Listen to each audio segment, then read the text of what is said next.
প্রায় 50 বছর পর মাওবাদী মুক্ত বস্তার। ছত্তিশগড়ের বস্তারে আর অতিবাম চরমপন্থা নেই। অতিবাম চরমপন্থার তালিকা থেকে বাদ বস্তার। সম্প্রতি যৌথ বাহিনীর অপারেশন, আর সেই অপারেশনের পর কেন্দ্রের তরফ থেকে ঘোষণা করা হয় গুলির লড়াইয়ে নিহত হয়েছে একাধিক মাওবাদী শীর্ষ নেতা।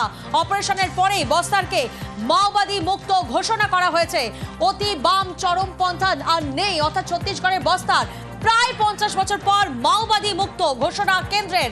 সম্প্রতি যৌথ বাহিনীর অভিযান এবং সেই অপারেশনের পর কেন্দ্রের তরফ থেকে ঘোষণা করা হয় একাধিক মাওবাদী শীর্ষ নেতা গুলির লড়াইয়ে নিহত। আর এই অপারেশনের পরেই বস্তারকে মাওবাদী মুক্ত ঘোষণা করা হয়েছে প্রায় 50 বছর পর।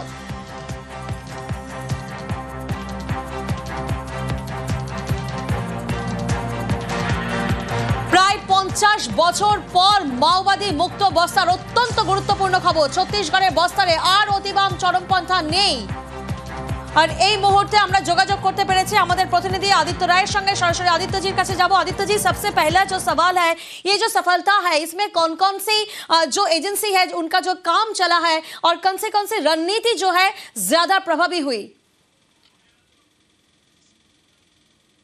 जी प्रियंका, देखिए इसमें जो है कि केंद्र सरकार का गृह मंत्रालय, छत्तीसगढ़ राज्य सरकार का गृह मंत्रालय, एनआईए की भी इसमें स्पेशल भूमिका है। उसके अलावा सीआरपीएफ, आईटीबीपी, बीएसएफ जैसे जो पैरामिलिट्री फोर्सेस है वो, और उसके साथ ही छत्तीसगढ़ पुलिस की जो एंटी नक्सल फोर्सेस है जिसमें डीआरजी, एसटीएफ, बस्तर टाइगर्स, इस तरीके की जो स्टेट की फोर्सेस है उनका अहम योगदान है बस्तर जिले को नक्सल मुक्त बनाने में।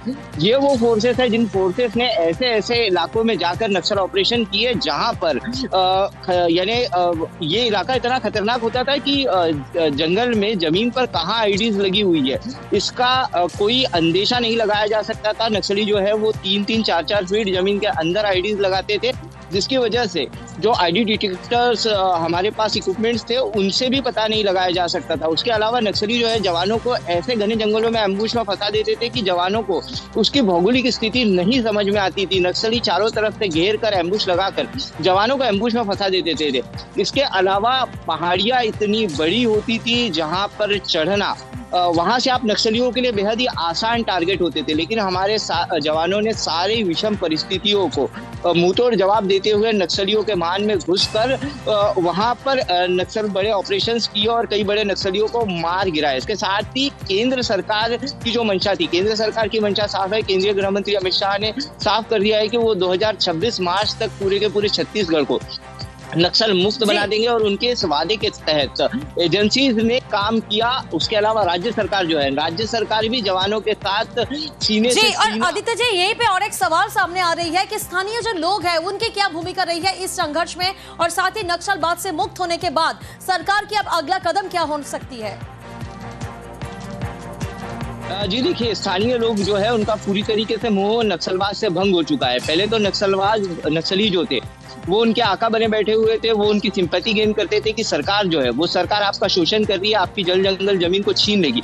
लेकिन जो लोकल स्थानीय आदिवासी है उनके समझ में आया कि नक्सली जो है विकास को रोक रहे हैं, नक्सली विकास को उन तक नहीं पहुंचने दे रहे। जब उन्होंने बाहरी दुनिया को देखा और इसमें पैरामिलिट्री जो फोर्सेस है, पैरामिलिट्री फोर्सेस के जवानों का बहुत बड़ा योगदान है, क्योंकि मैं ऐसे घने नक्सल प्रभावित इलाकों में घूम चुका हूँ जिन इलाकों में आज भी जाना जो है बहुत मुश्किल है। उस इलाके में जो पैरामिलिट्री फोर्सेस और लोकल पुलिस ने क्या किया कि बाहरी दुनिया से जो नए युवा बच्चे हैं, नई युवा पीढ़ी है, उनको बाहरी दुनिया से उनका तालमेल बिठाया। टीवी पर उनको फिल्में दिखाई, टीवी पर उनको जो है कि स्क्रीन्स लगाकर बाहरी दुनिया के बारे में दिखाया कि देखिए बाहर कितना विकास हो चुका है और नक्सली आप तक विकास को नहीं पहुंचने दे रहे। इस तरीके की कई मुहिम जो है वो पैरामिलिट्री फोर्सेस ने, सुरक्षा बल के जवानों ने चलाई। वहां के लोकल लोगों से जो है वो सामंजस्य स्थापित किया। उसका नतीजा ये हुआ कि लोकल लोगों को समझ में आया कि नक्सली उनका शोषण कर रहे हैं, सरकार उनका शोषण नहीं कर रही है। सरकार तो उन तक विकास पहुंचाना चाहती है लेकिन नक्सली उन तक विकास नहीं पहुंचने देना चाहते। ये जब उनके समझ में आया तो वो फोर्सेस के साथ खड़े हुए, उन्होंने फोर्सेस तक इन्फॉर्मेशन पहुंचाई और देखिए कि ये सभी के सामंजस्य से ऐसा हुआ कि अब बस्तर नक्सल मुक्त हो गया है। जी, तमाम जानकारी के लिए शुक्रिया आदित्य जी। प्राय হয় 50 বছর পর মাওবাদী মুক্ত বস্তার। ছত্তিশগড়ের বস্তারে আর অতিবাম চরমপন্থা নেই। অতিবাম চরমপন্থার তালিকা থেকে বাদ বস্তার। সম্প্রতি যৌথ বাহিনীর অপারেশন, আর সেই অপারেশনের পর কেন্দ্রের তরফ থেকে ঘোষণা করা হয় গুলির লড়াইয়ে নিহত হয়েছে একাধিক মাওবাদী শীর্ষ নেতা। অপারেশনের পরে বস্তারকে মাওবাদী মুক্ত ঘোষণা করা হয়েছে। অতি বাম চরমপন্থা আর নেই, অর্থাৎ ছত্তিশগড়ের বস্তার প্রায় 50 বছর পর মাওবাদী মুক্ত ঘোষণা কেন্দ্রের।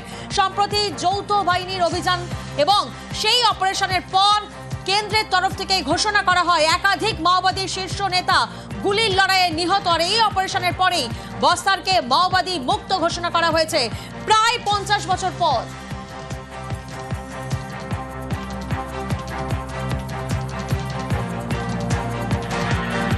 প্রায় 50 বছর পর মাওবাদী মুক্ত বস্তার। অত্যন্ত গুরুত্বপূর্ণ খবর, ছত্তিশগড়ের বস্তারে আর অতিবাম চরমপন্থা নেই। আর এই মুহূর্তে আমরা যোগাযোগ করতে পেরেছি আমাদের প্রতিনিধি আদিত্য রায়ের সঙ্গে। সরাসরি আদিত্যজির কাছে যাব। आदित्य जी, सबसे पहला जो सवाल है, ये जो सफलता है इसमें कौन कौन सी जो एजेंसी है उनका जो काम चला है और कौन से रणनीति जो है ज्यादा प्रभावी हुई? जी प्रियंका, देखिए इसमें जो है कि केंद्र सरकार का गृह मंत्रालय, छत्तीसगढ़ राज्य सरकार का गृह मंत्रालय, एनआईए की भी इसमें स्पेशल भूमिका है। उसके अलावा सीआरपीएफ, आईटीबीपी, बीएसएफ जैसे जो पैरामिलिट्री फोर्सेस है वो, और उसके साथ ही छत्तीसगढ़ पुलिस की जो एंटी नक्सल फोर्सेस है जिसमें डीआरजी, एसटीएफ, बस्तर टाइगर्स, इस तरीके की जो स्टेट की फोर्सेस है उनका अहम योगदान है बस्तर जिले को नक्सल मुक्त बनाने में।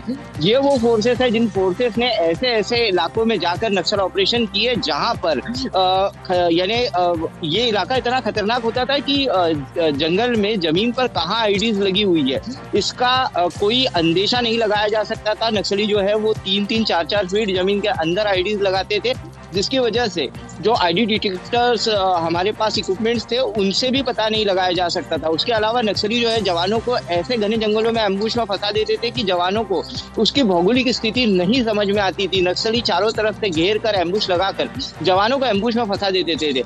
इसके अलावा पहाड़ियाँ इतनी बड़ी होती थी जहाँ पर चढ़ना वहां से आप नक्सलियों के लिए बेहद ही आसान टारगेट होते थे, लेकिन हमारे जवानों ने सारी विषम परिस्थितियों को मुंहतोड़ जवाब देते हुए नक्सलियों के मान में घुसकर वहां पर नक्सल बड़े ऑपरेशंस किए और कई बड़े नक्सलियों को मार गिराया। इसके साथ ही केंद्र सरकार की जो मंशा थी, केंद्र सरकार की मंशा साफ है। केंद्रीय गृह मंत्री अमित शाह ने साफ कर दिया है कि वो 2026 मार्च तक पूरे के पूरे छत्तीसगढ़ को नक्सल मुक्त बना देंगे, और उनके इस वादे के तहत एजेंसीज ने काम किया। उसके अलावा राज्य सरकार जो है, राज्य सरकार भी जवानों के साथ सीने से और आदित्य जी, यहीं पे और एक सवाल सामने आ रही है कि स्थानीय जो लोग हैं उनकी क्या भूमिका रही है इस संघर्ष में, और साथ ही नक्सलवाद से मुक्त होने के बाद सरकार की अब अगला कदम क्या हो सकती है? जी देखिए, स्थानीय लोग जो है उनका पूरी तरीके से मोह नक्सलवाद से भंग हो चुका है। पहले तो नक्सली जो थे वो उनके आका बने बैठे हुए थे, वो उनकी सिंपैथी गेन करते थे कि सरकार जो है वो सरकार आपका शोषण कर रही है, आपकी जल जंगल जमीन को छीन लेगी। लेकिन जो लोकल स्थानीय आदिवासी है उनके समझ में आया कि नक्सली जो है विकास को रोक रहे हैं, नक्सली विकास को उन तक नहीं पहुंचने दे रहे। जब उन्होंने बाहरी दुनिया को देखा और इसमें पैरामिलिट्री जो फोर्सेस है, पैरामिलिट्री फोर्सेस के जवानों का बहुत बड़ा योगदान है, क्योंकि मैं ऐसे घने नक्सल प्रभावित इलाकों में घूम चुका हूँ जिन इलाकों में आज भी जाना जो है बहुत मुश्किल है। उस इलाके में जो पैरामिलिट्री फोर्सेस और लोकल पुलिस ने क्या किया कि बाहरी दुनिया से जो नए युवा बच्चे हैं, नई युवा पीढ़ी है, उनको बाहरी दुनिया से उनका तालमेल बिठाया। टीवी पर उनको फिल्में दिखाई, टीवी पर उनको जो है कि स्क्रीन्स लगाकर बाहरी दुनिया के बारे में दिखाया कि देखिए बाहर कितना विकास हो चुका है और नक्सली आप तक विकास को नहीं पहुंचने दे रहे। इस तरीके की कई मुहिम जो है वो पैरामिलिट्री फोर्सेस ने, सुरक्षा बल के जवानों ने चलाई। वहाँ के लोकल लोगों से जो है वो सामंजस्य स्थापित किया। उसका नतीजा ये हुआ कि लोकल लोगों को समझ में आया कि नक्सली उनका शोषण कर रहे हैं, सरकार उनका शोषण नहीं कर रही है। सरकार तो उन तक विकास पहुंचाना चाहती है, लेकिन नक्सली उन तक विकास नहीं पहुंचने देना चाहते। ये जब उनके समझ में आया तो वो फोर्सेस के साथ खड़े हुए, उन्होंने फोर्सेस तक इन्फॉर्मेशन पहुंचाई और देखिए कि ये सभी के सामंजस्य से ऐसा हुआ कि अब बस्तर नक्सल मुक्त हो गया है। जी, तमाम जानकारी के लिए शुक्रिया आदित्य जी।